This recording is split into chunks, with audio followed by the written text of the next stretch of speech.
Hi, Dan. Hi, John. Imagine running into you here. So I can report that we looked at every angle around the house and we didn't see a bear. Ah, too bad. So, did you guys get rain about half an hour ago? Beg pardon, John? Did you get some rain about a half an hour ago? No, We but did. we heard thunder. Oh, I didn't hear any thunder. I did notice when I was coming into town that it was a very impressive cloud, that's for sure. So I'm not surprised there was thunder. Well, it sounded far away. Yeah. Did you know that it's supposed to get down to 3 degrees tonight? No. Yeah. So I'm debating whether my squash is going to freeze because it gets so much colder down in the valley where I farm. Hi, Jim. Hi, Jim. Jim? So, Jim, can I buy you a beer? Would you like one? I'm okay. Hey, okay. Okay. I'm okay. So Yeah, the low is 3 tonight. Well, it's supposed to wind. The wind is supposed to clear everything out, and then it'll be clear all night. So Well, chilly. and the problem is that my garden down there is so low. It's always 2 or 3 degrees colder than any place else, eh? Yeah.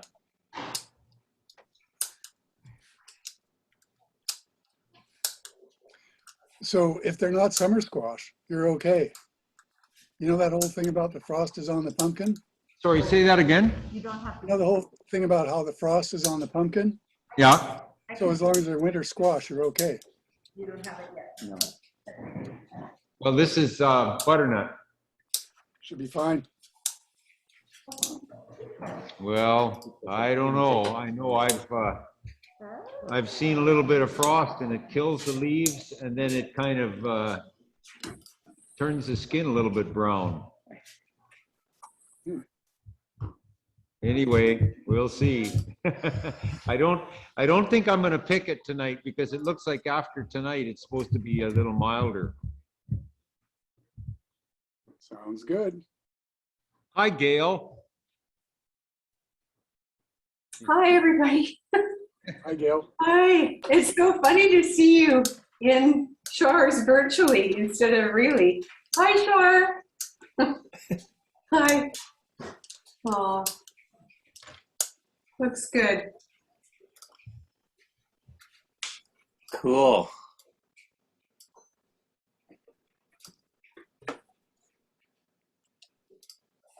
I in the last 10 minutes I've managed to put an agenda together. Oh, there's just too many things. Sorry? I will, yeah, I will. Let me do that. And for those of you who are in Char's, it's not anything other than our regular agenda. So there's not a whole lot of new there. Why not? There we go. So are you serving from the bar tonight? I will. Yeah. Can I have an IPA? Sure. Oh, I'm so jealous. Okay. Oh, okay. Well, that's fine. Well, I'm an IPA. Nothing else really turns my crank very much these days. What kind of ales do you like? What do you have? Well, my features are Yeah.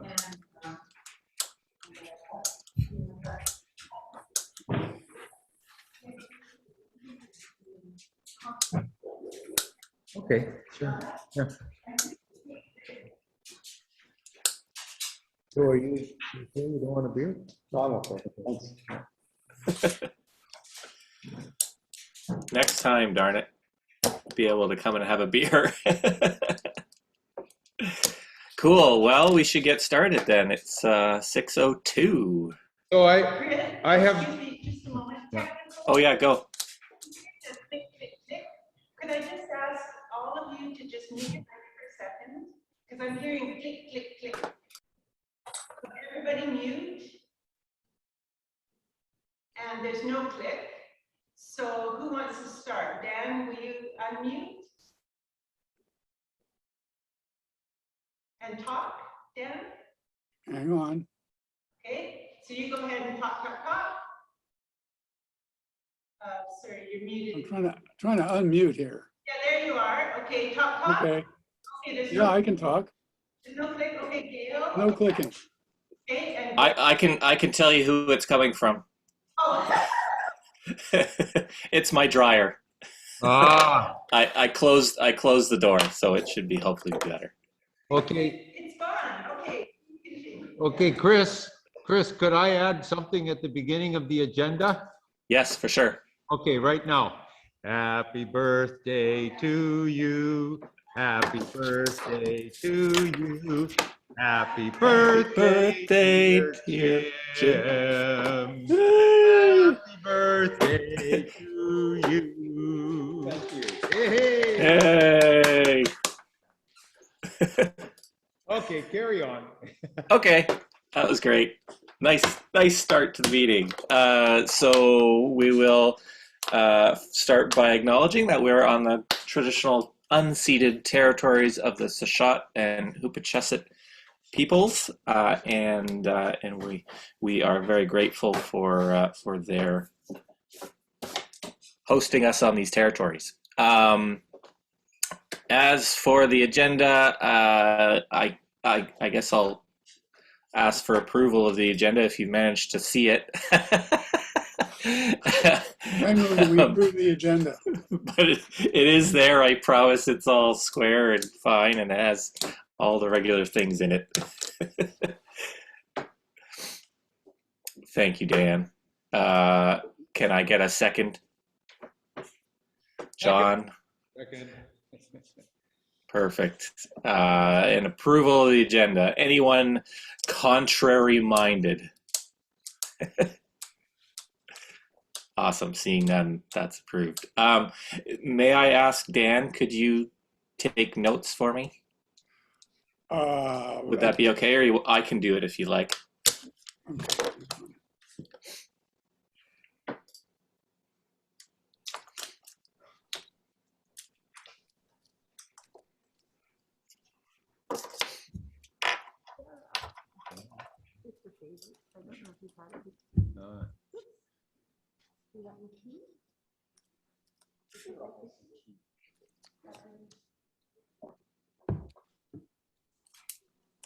What do you have in tea?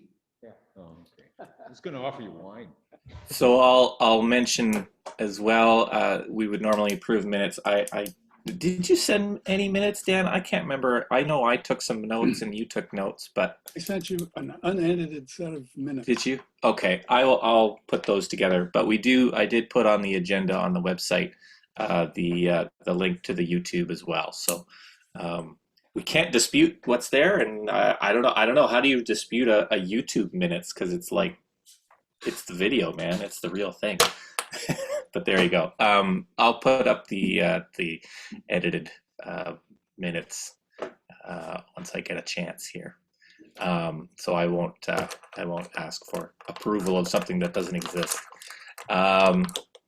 So on to unfinished business and topics and things. First one is the fall fair. I guess just some feedback. It was pretty, it's a small space, but I think as far as what we were able to do at the fair, it seemed to go off fairly well and things. But I'll just open the floor and see what folks have to say about our space at the fair. Well, I was really happy that we did that. I think it was good exposure. We met a lot of people and talked to a lot of people. I met at least 3 new residents and signed them up for Psych Alberni. And there was good interest in in the survey, we did 128 surveys with people. And Gail and I are in the process of compiling those results. And I'm kind of thinking that that I'll try to do some type of an article for the newspaper about the survey, not only about the data, but there were quite a number of people put comments on there as well. So I haven't had a chance to read them, but I think it would be interesting to, you know, if there's some interesting comments, maybe highlight some of those for the article. And Sandy McCruer was there with a petition about the beaver ponds, and there was a surprising amount of interest in that. So I think it was a really overall. Oh yeah, and the bike valet, I was very impressed with that. We had, I don't know if there was any more, but we had at least 5 in there at one time, 5 bikes, and so that, I think that was a real success, and I'm impressed with how easy it is to put that thing up and down, even though I wasn't there for the takedown. So yeah, so that was a really good effort. I don't know, did we have to pay for that, Dan? Pay to set it up? Did they For charge the us? booth. Did they No. charge us for the space? They did not charge us for the Oh. space. That's good. That's good. I mean, even if they would have, it would have been okay. I was just curious. Yeah, I don't remember. I don't even remember if they really had outdoor booths in the before pandemic times, kind of in a major way. But I don't know what the costs are for outdoor booths. But I mean, I agree. I think the location was fantastic as far as exposure. Literally every single person who came in the door would have seen us. So that's pretty great compared to being even inside the Van Iperen building, which is literally only 6 feet away. But it sure made us a big difference being there. I think it was hard because of the rain and stuff, and it would be nice to have both of our tents maybe next year there. But I would love to be in that space again, even over being in the Glenwood Center. I agree. I think there's another observation that needs to be made was, well, a couple. One is that I think there was considerable benefit in sharing the space, the transition towns, Alberni Climate Action, Ocean Friendly, not so much because I didn't see much of them, but the Nature Club, the Beaver Pond petition, and that everybody was sort of pulling for everybody else as well. So, that there's lots of cross referral and stuff. It was a good synergy.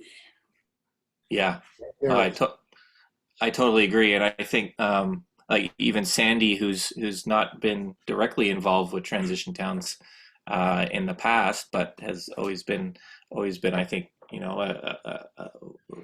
if you call it ally or whatever, but he was there, and he was pretty quick to point out to people that there was stuff happening at transition towns, and pointed out a bunch of stuff when he didn't have to. He was focusing on his petition and stuff. So I think, sharing the space with and sort of making it known that we were an umbrella group that was trying to get the word out on various different groups in town. I think it helped a lot, and I think the bike valet, especially if we started on a regular year on the Thursday with the bike valet open and accepting people, I think we would see through the weekend a huge amount of use of it, because we would have people say, oh, look, there it was on Thursday, I can come back and I'm going to bring my bike or something like that. So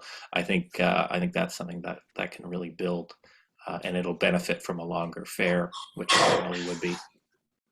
Okay, so before we move on, I'd like to also note the contributions of certain people.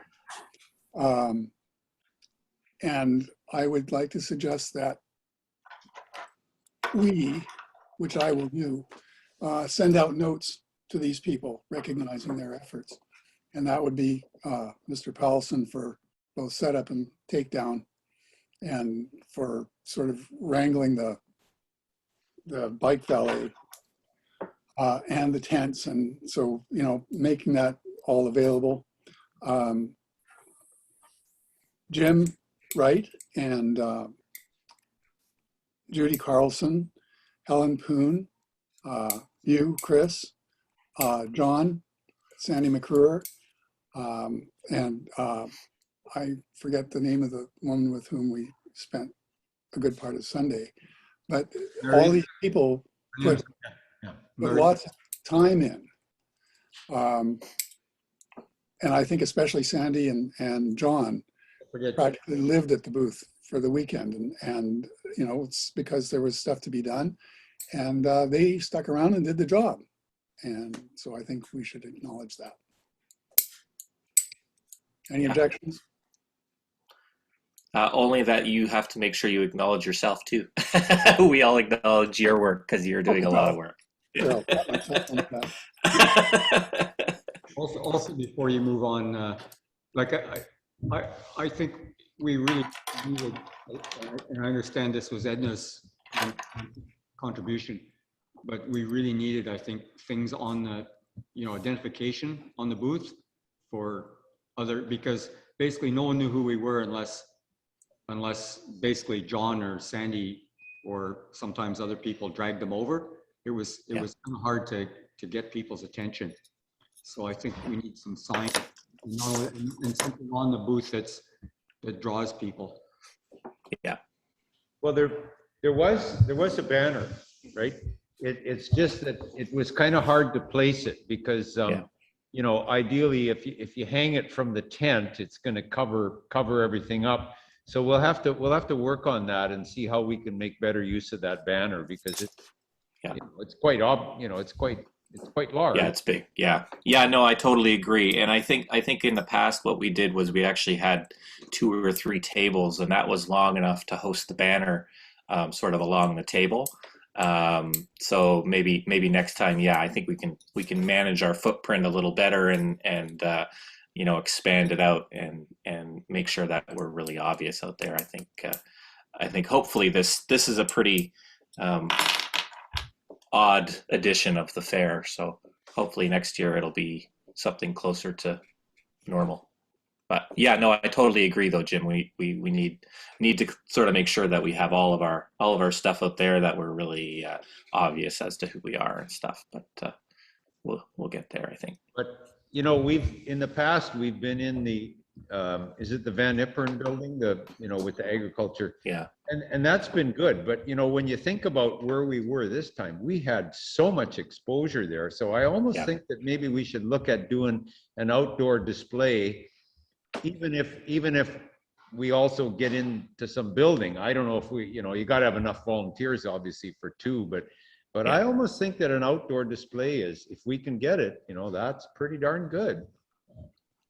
Oh, I totally agree. I think, volunteering is really difficult. I know when we sort of had our max there a couple of years ago, and Edna was both at the food group one in the Van Ipperen building and Glenwood. It's hard to manage it. It was really good, but I think if we have this outdoor booth at that spot, I wouldn't be opposed to saying, we don't need to be in Glenwood, or even the Van Ipperen building. Although I think the food group would be really good in there because it makes sense to be in there.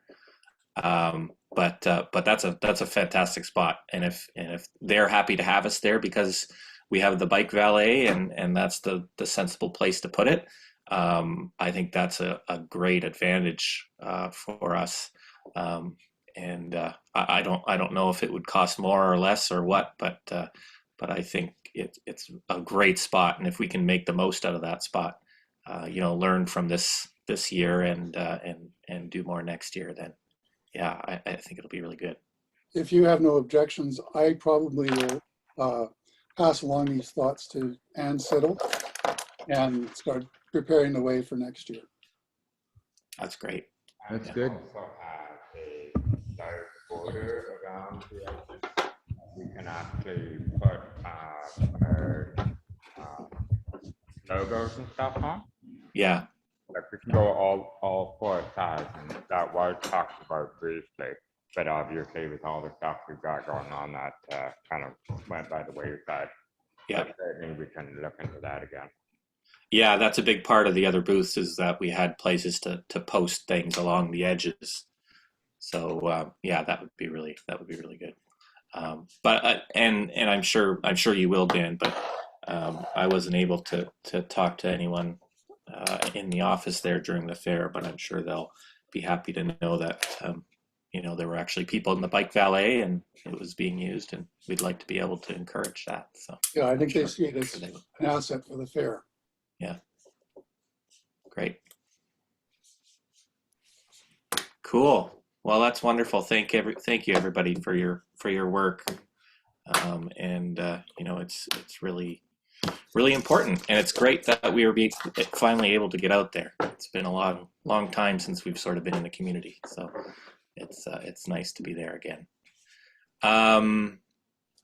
The next thing I have on our agenda here, sorry, I should say, is there, Gail, do you have anything you want to add or anything? I could just add a little bit to what John mentioned about the survey from Alberni Climate Action. Oh, sure.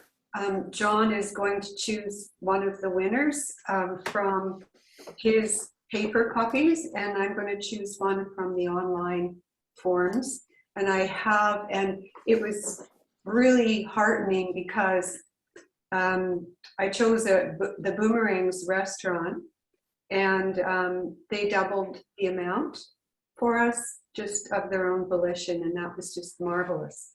Oh, that's And great. so I have delivered that prize today to Laurel White, and she's very interested in Transition Town and in what we're doing. So I thought maybe I'd, invite her to attend something. She's going to be at the delegation presentation at virtual presentation with City Hall on the 27th. Basically it. That's fantastic. Yeah, Boomerangs has always been so good. They're really great. So that's really nice to hear. And absolutely, invite her to the AGM, I guess. Yeah, that'd be great. New people. So my next point here on the agenda is the AGM, the annual general meeting, which we haven't had for quite a long time, 18 months or so, more than 18 months. So that is set for October, and I'll just take the temperature of the room as to whether we think that's a go or what are people's feelings around that. What date are you looking at? 20th. Yeah, our regular Wednesday would be 20th.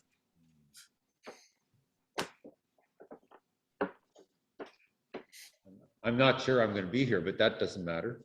That can't stop you.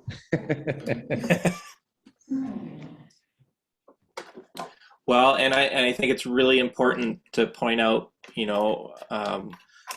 not just because of the loss of Edna, but we're down to 3 people on the board, and we need people on the board to help us make decisions and do that stuff. So I do hope that we can get the word out to people that the AGM is happening, and hopefully there'll be some interest to step up and be on the board. So I would love to see that, not only from a spread the load point of view, but we have to start thinking that succession planning is something that we need to do as well. It can't be the same people forever. So to put that out there, but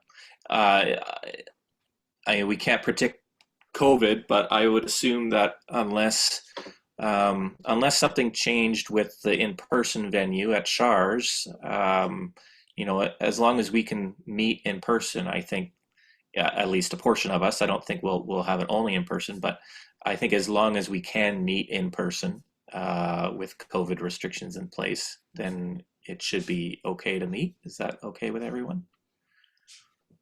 Yeah, and I forgot that, you know, if it's virtual, it doesn't matter where I am, I should be able to attend. Yeah. As long as there's internet. Yep. You good at time zones, John? What's that? Are you good at time zones? Time zone. Be Yeah. in a different Décalage time. horaire.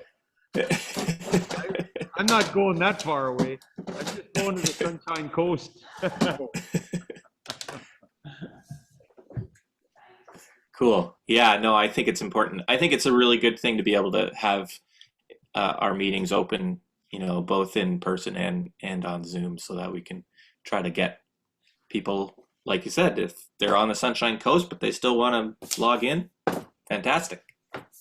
Please participate. Good. So we have to notify our members. And that's another point of the AGM, is that's usually where we go about making sure that everybody's memberships are up to date and that kind of thing, because we do actually have memberships in transition towns. So, and that is something that Edna was very good at wrangling. So we'll have to step up and make sure that we get everybody's membership, which correct me if I'm wrong, but I think it's $20 for an individual. I think the last time I paid it was 10. 10? It says 20 on the website. Oh, there you go. I think it's 20 for a family, isn't it? We can do that. I don't think it's too firm. Cool. Well, that's good. So we'll have to make sure that we do that as well. So we'll put out a notice for that before September 20th, since we have to give 30 days notice for an AGM. I actually did put out a preliminary notice. Yeah, I saw that. That's great. Yeah, that should actually be fine. Well, another reminder wouldn't hurt. No, multiple reminders are always good. Cool. Any other notes around the AGM? No? Okay. So we don't have any upcoming events, transition towns related, but Gail, you mentioned the delegation to the city with the Climate Action Group, which I think is really important. So that's the 27th, you said? Yeah, at 2 o'clock. Great. So that's great. So we'll make sure that we put the word out on that, so that not only there could be people. Is it actually in person? No, we couldn't do It's on that. Zoom.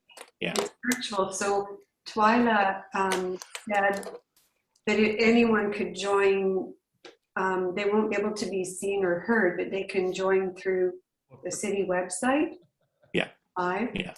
So I was wondering about the possibility of getting the word out to as many people as possible, or figuring out a way to let the city know how many people attended.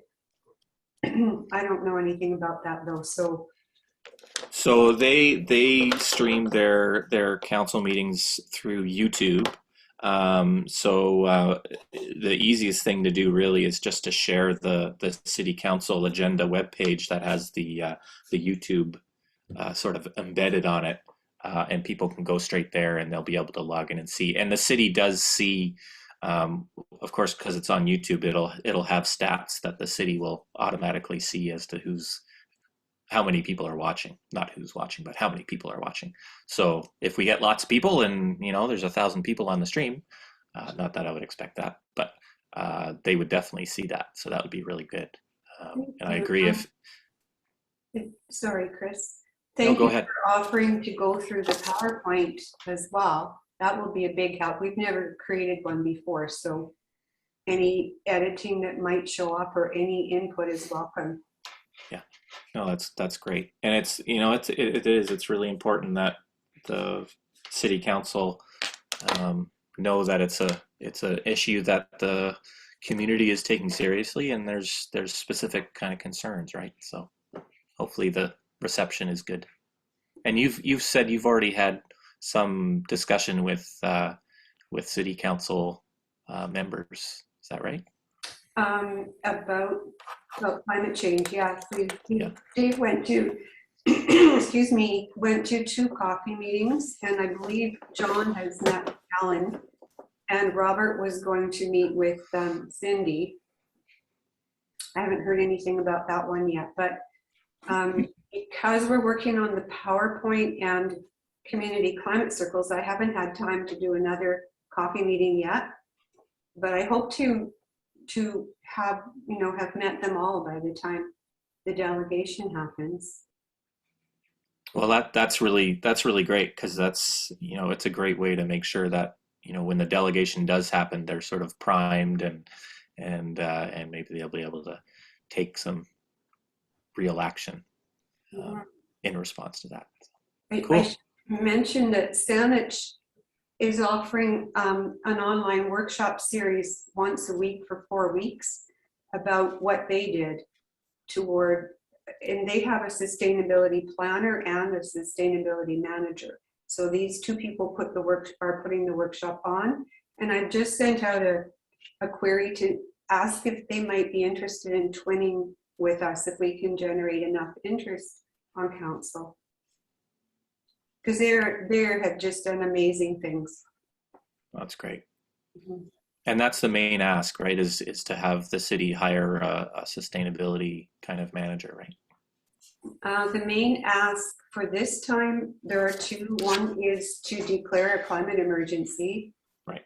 We're one of almost every community on Vancouver Island has done this already. And the people from Saanich mentioned that it has been a turning point for them. When they declared the climate emergency, things changed right afterward and sort of consolidated the idea that that's an important declaration. And the other ask is that the Together for Climate document from ICLEI that Alberni participated in be included in the reference documents for the OCP. Okay, that's great. Yeah. Awesome. Cool. So we'll move on to reports and things. Before we do, Gail. Oh, sorry. Go. You had said something about some help with the PowerPoint. Not Right. needed? Oh,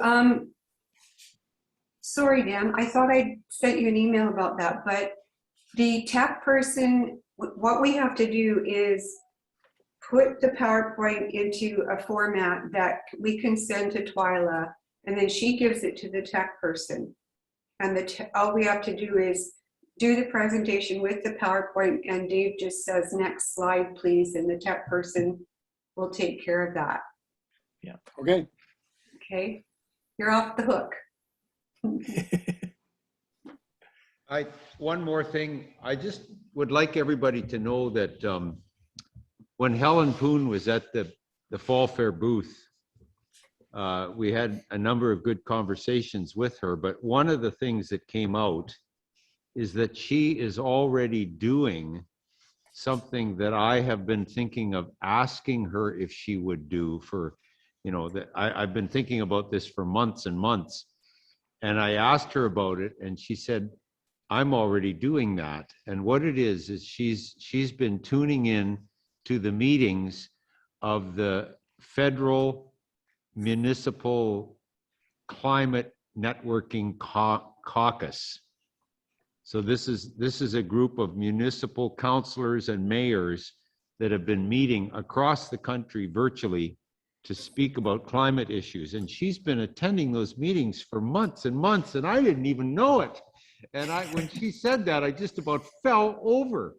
So I think what it means is that she is well on the way to becoming a person that I think we can turn to on city council, you know, for support.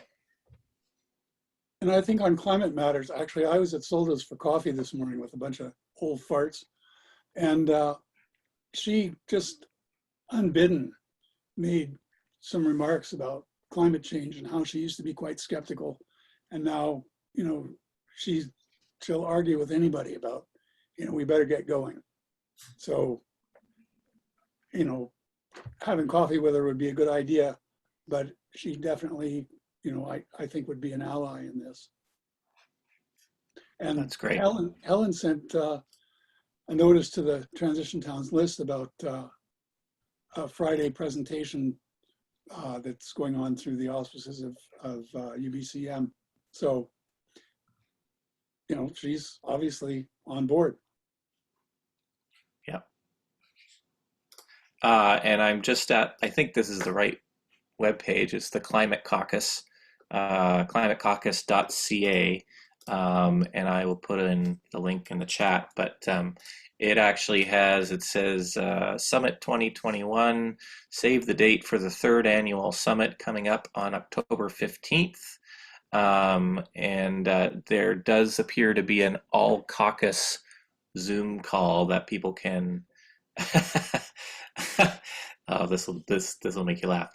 There's an all caucus call, says open to elected and allies, which I will interpret as the public, which is also happening on September 27th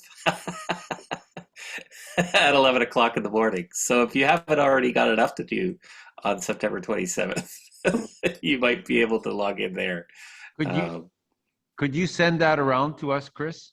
Yes, definitely. I'll send an email to it. Yeah. It's in the minutes. It'll be in the minutes too. Yeah. Yeah. Great.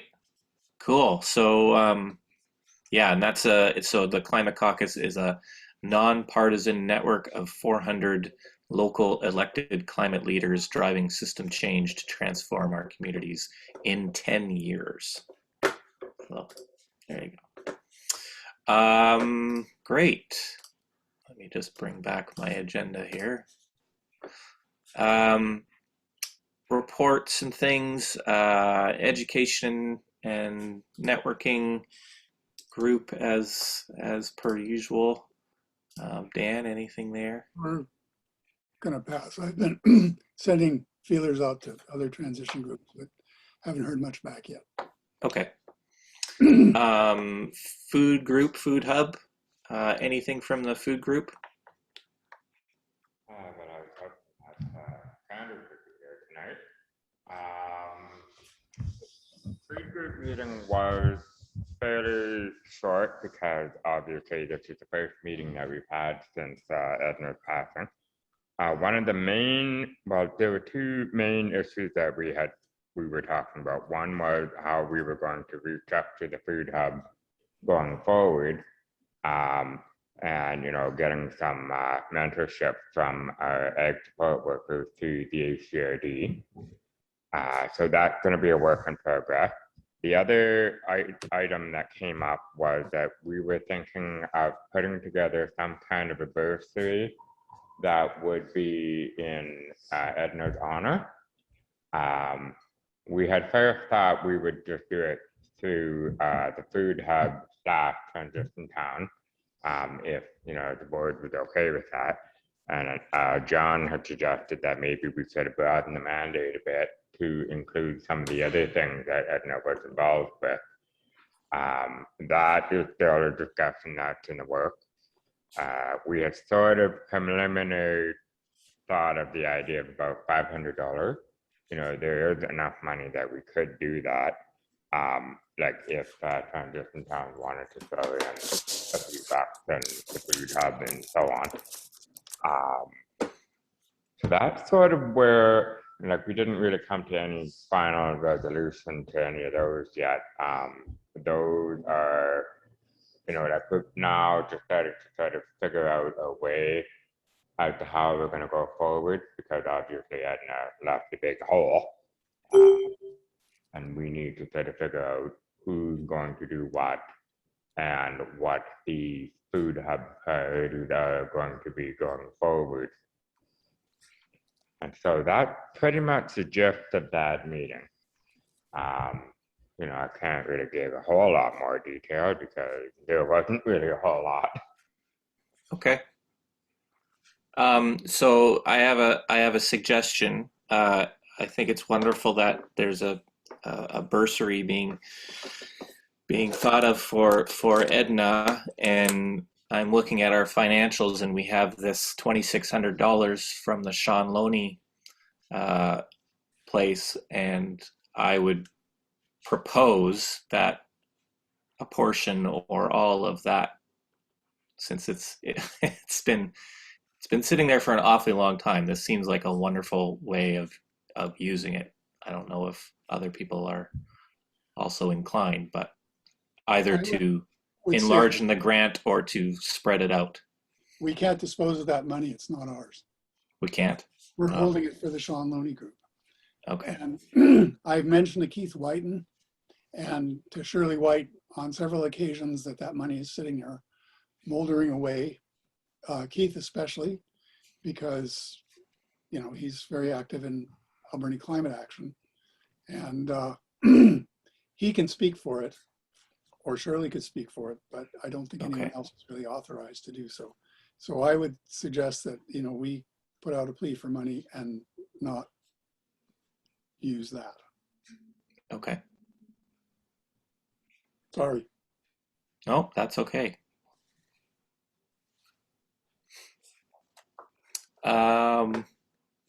Anything else from, I don't think we have anything else from the food group. So Cycle Alberni, John. Okay, well,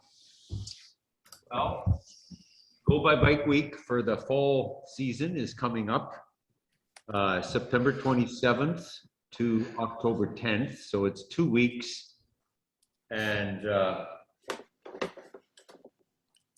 we're just trying to decide what kind of incentives we're going to offer this year. I think we're going to go with a pretty cool program as we have the last, actually the last two go-arounds of this, because it's just too hard to do stuff, with the physical distancing and all the different protocols.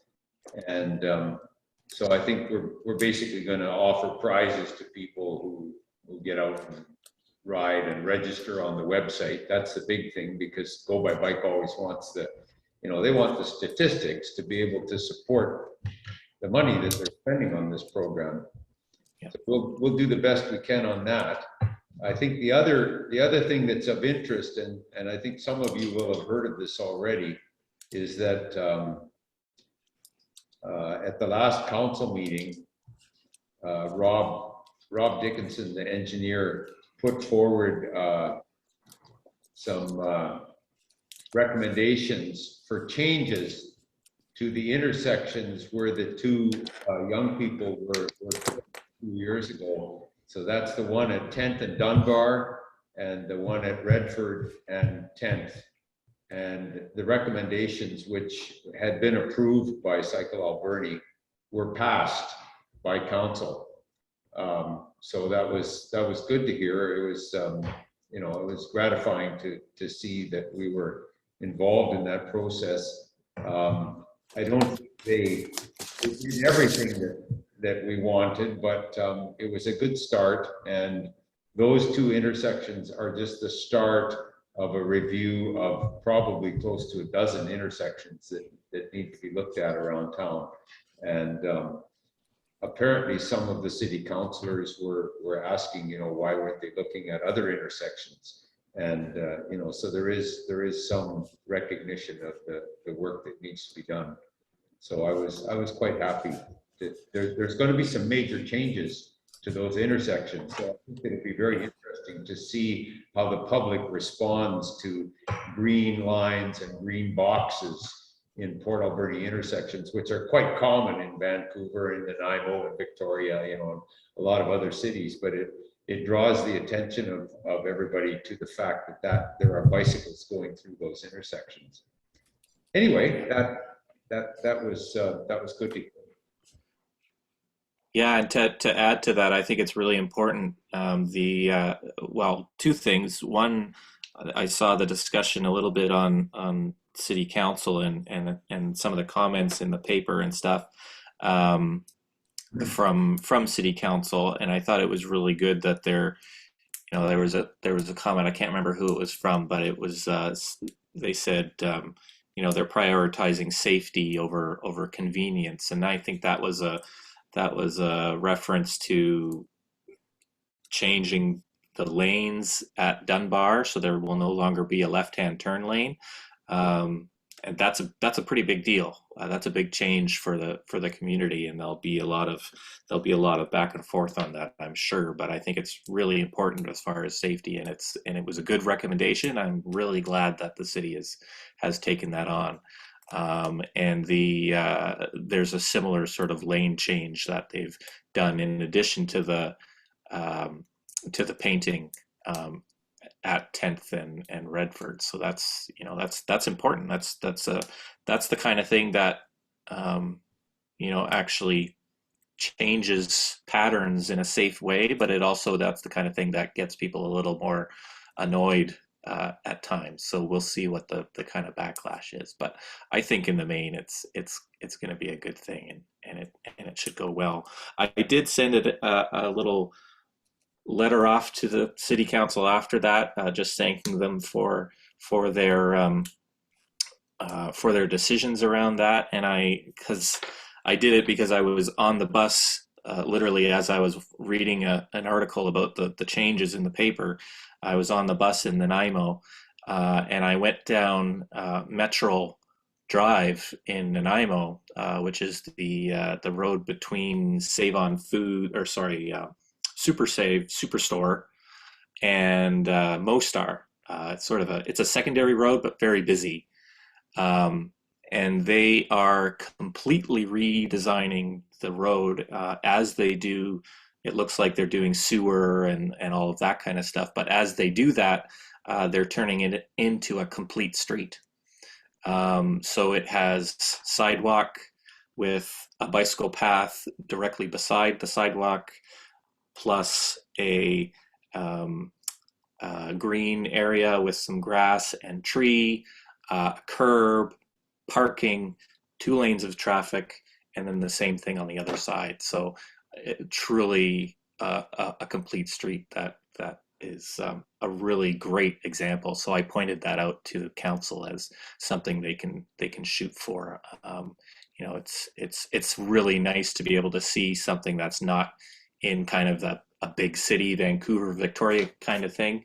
Now that it's sort of happening in Nanaimo on pretty regular looking streets that you would see here in Port Alberni, it's a great example. So these are all steps in the right direction, and hopefully we can keep them going forward. And I just wanted to mention that a couple years ago, we had a suggestion from one of our members that we put up these riderless ghost bikes at those corners. And I kind of think that might have had some impact on the decision. And also the fact that those bikes remain there when the changes come in, there will be some recognition, I think, as to the connection between the changes that they're making and the fact that those kids were killed. Yeah. Absolutely. Yeah. Great. And yeah. So, I was going to mention about Go by Bike Week, just because John, you mentioned that the numbers and whatnot, and Go by Bike is sort of looking for those stats for some sort of for going back to the province, actually, so that the province can give the money to Go by Bike to give to everybody else.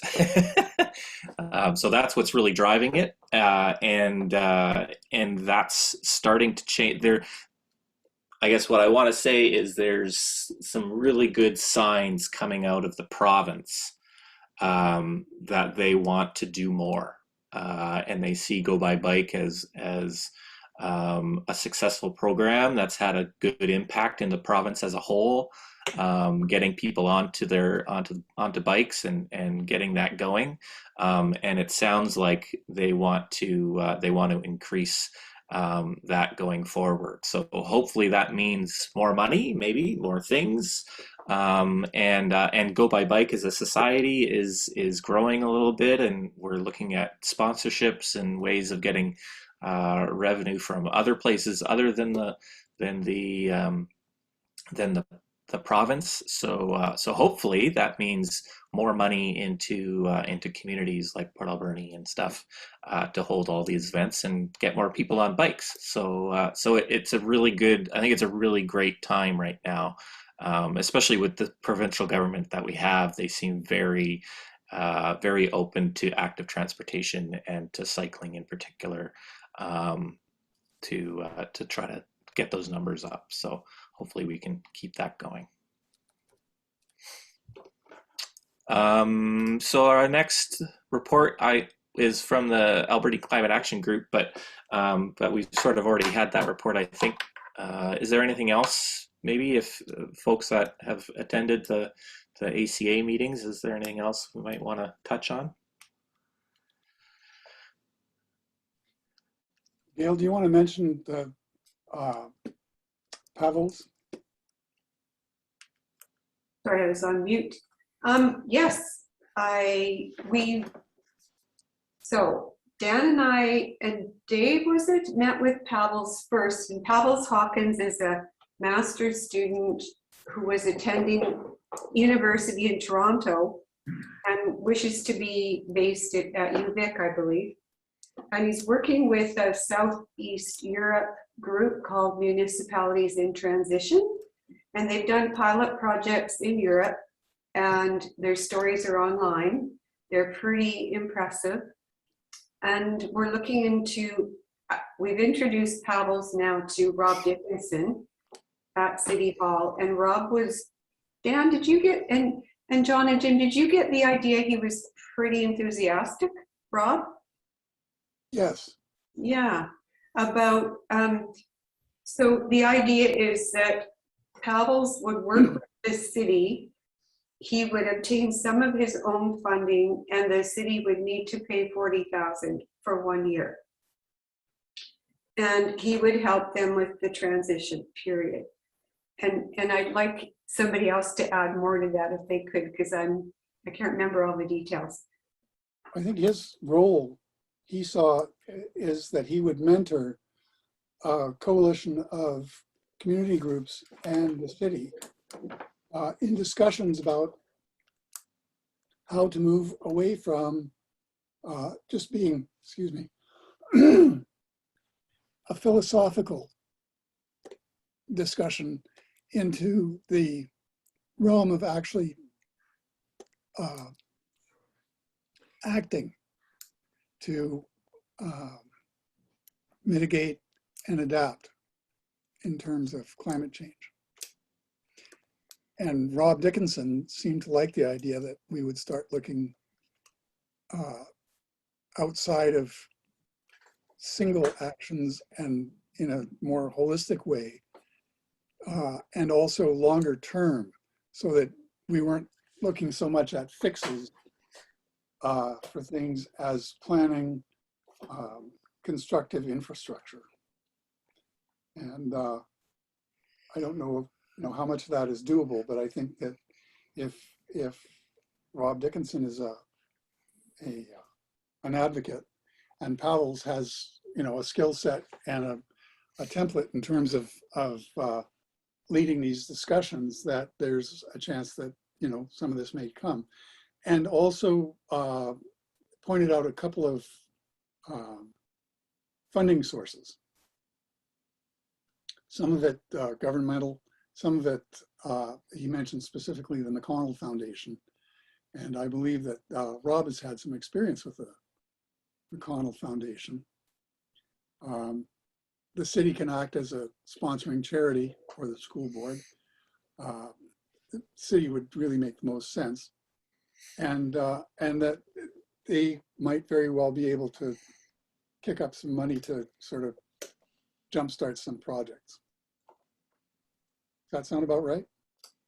Well, I think you nailed it. Thank you. I couldn't have worded that so well. Thanks, Dan. Maybe it's just wishful thinking. Oh, I think you nailed it. So we're pretty excited about that possibility. Great. Well, that's really good. Rob, just as an aside, I think Rob Dickinson at the city has been a real asset as far as climate goes. Obviously, I mean, he seems very, very responsive and receptive to sort of what we're willing to do. And I think, you know, the Alberni Climate Action Group deserves a huge amount of credit for you know, making that connection with Rob and having the meetings regularly and keeping that connection up and really making a great relationship with the city engineering, and that's, you know, it's a huge deal, especially as we're going into a official community plan process. You know, that's a big asset. So great work. So next on the list here is the Ocean Friendly Port Alberni group. I'm just trying to think, when was our last plastic cleanup day? Was it no, it was July, wasn't it? August 7th. Oh, it was August 7th. So it was before the previous meeting. So there hasn't been a huge amount of work there, or sort of change there. Although the original liaison with Surfrider, Lily, has moved on to pursue other things, which is fantastic. And we have a new liaison. So I think that's going to move forward. There was going to be another plastic cleanup day, but I think there was sort of a general consensus on the email list that everybody was pretty burned out. So I don't think that'll happen in the fall, but I think there's still lots that can be done. Anything else, Jim, Gail? Yeah, it seems like a lot of people haven't noticed, but I think her name is, what's her name, Ice or Alex? I'm not sure how you pronounce her name, AYS. Yeah. Wants to have a meeting on Wednesday, I believe, at 5 o'clock. Yeah.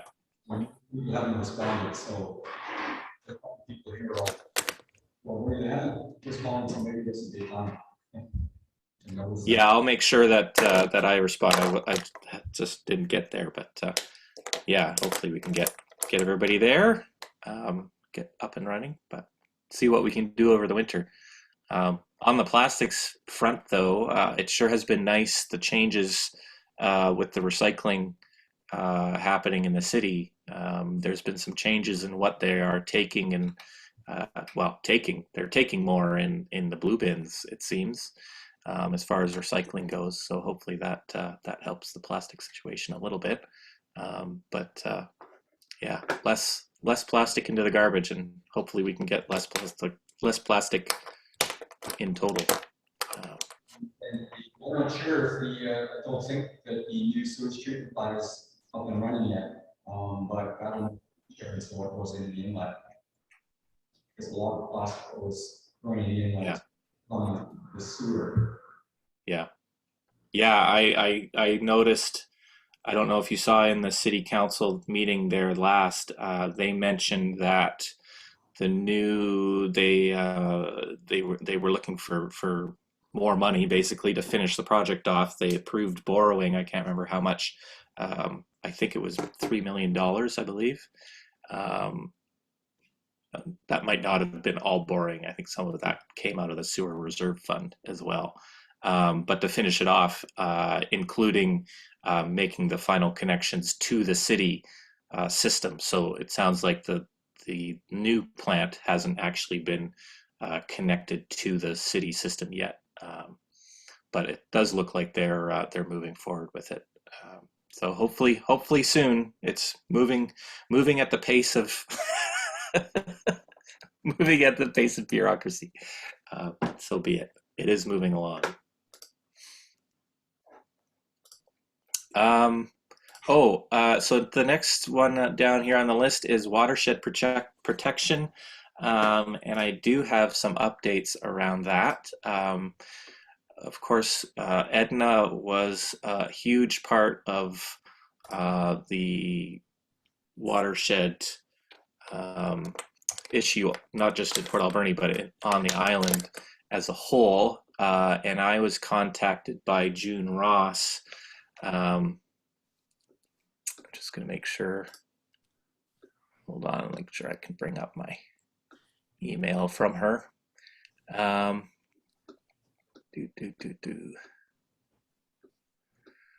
So June is the principal behind the Watershed Alliance, or not the Alliance. Hold on, I'm just looking for my email from June. Hold on, let me do that. Vancouver Island Water Watch Coalition. Thank you. Yes, that's it. Yeah, there it is. Thank you. So she contacted me. She was obviously looking for someone to take Edna's place from our region. So I have agreed to do that. And I've been put onto the list and stuff, and I'll try to attend as many of their meetings as possible. They have their meetings on Saturdays in Nanaimo, but they're also doing them by Zoom too. So hopefully I'll be able to do one or the other. But I also made the point of June said that they're trying to get more organizations involved. So I apologize. I didn't ask permission, but I signed up Alberni Valley Transition Towns as a supporter of the society. So I hope that's okay. I beg your forgiveness. But I think it's certainly in line. We've been connected to them through Edna for a very long time. So I don't see any real difference there. But I'll bring back some news from them from their upcoming meetings, and we'll continue that connection that we had with Edna. So that's my update from them. So thanks for doing that, Chris. I think that's an excellent tribute to Edna to have done that.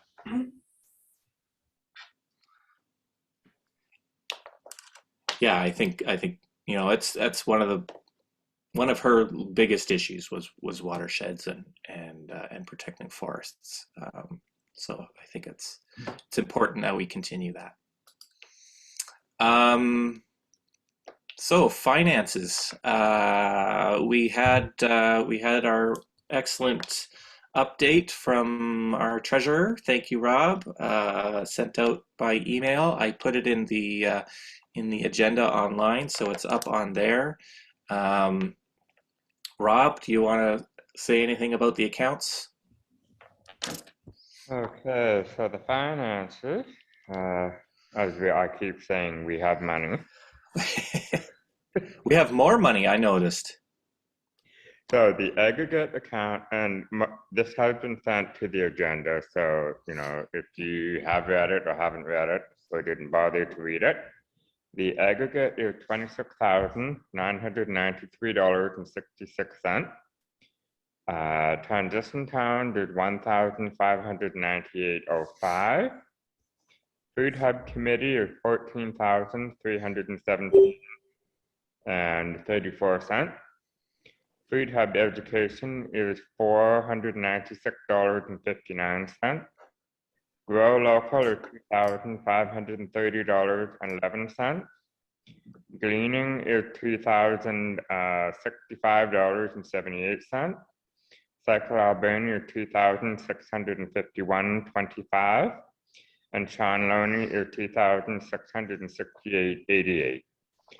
As you can see, we're not doing too badly. We've got most of the group over $2,000 except for Transition Town. I would like to see Transition Town bank account increase a little bit.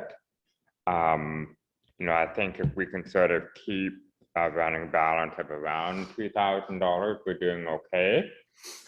If we start going below that, then I think we need to start, you know, thinking about how we're going to bring the bank account balance up a little bit. And I do know that with the AGM coming up, I'm hoping that we get people signing up for the membership. And then hopefully that'll bring that bank account balance up. But all in all, we are doing okay financially. We're not in danger of going bankrupt or not being able to fulfill some of our commitments. So I think we're doing okay. Great. Thank you, Rob.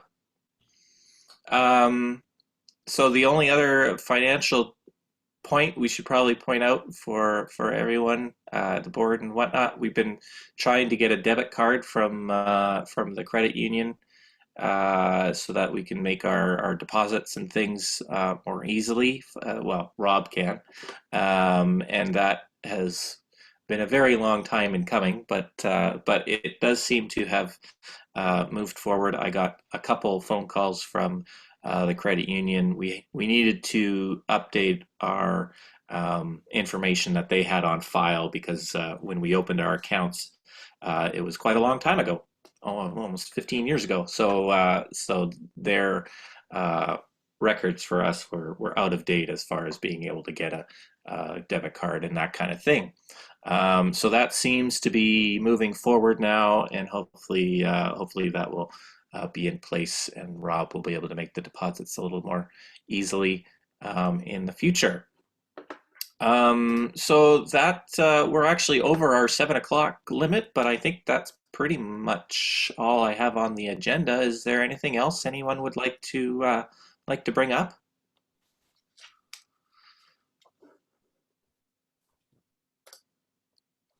Move we adjourn. Okay. Well, there you go. It's been done. Robert's rule says that's it. That's the end. Cool. Well, thank you, everybody. Yeah, nice to see you all, and hope to see you all in person, hopefully, next month at the AGM, October 20th. Yeah, great. Thank you, Char, for hosting us as always. Oh, I have a question for Char. Are you around there? There you are. You have a fantastic microphone. Is it wireless? Not wireless. Oh, it's not wireless. I can't see the wire from here. Yeah, it's a condenser mic, and it's working well, right? Yeah, it sounds great. I was just really interested because I thought it was wireless and I could have used it in our class, but that's fantastic. No, it's a great microphone. Bye, Gail. Great, good. Bye. Okay. I will log off. See you all. Thanks, Chris. Thank you. And what are all other people? There we are. Hi, guys. We're on television. Alrighty. So, the work is just about over. It's almost over, yeah. But yeah, that was a big ride, but I'm beat. Yeah, I was a bit beat too. But you know, I'm glad I took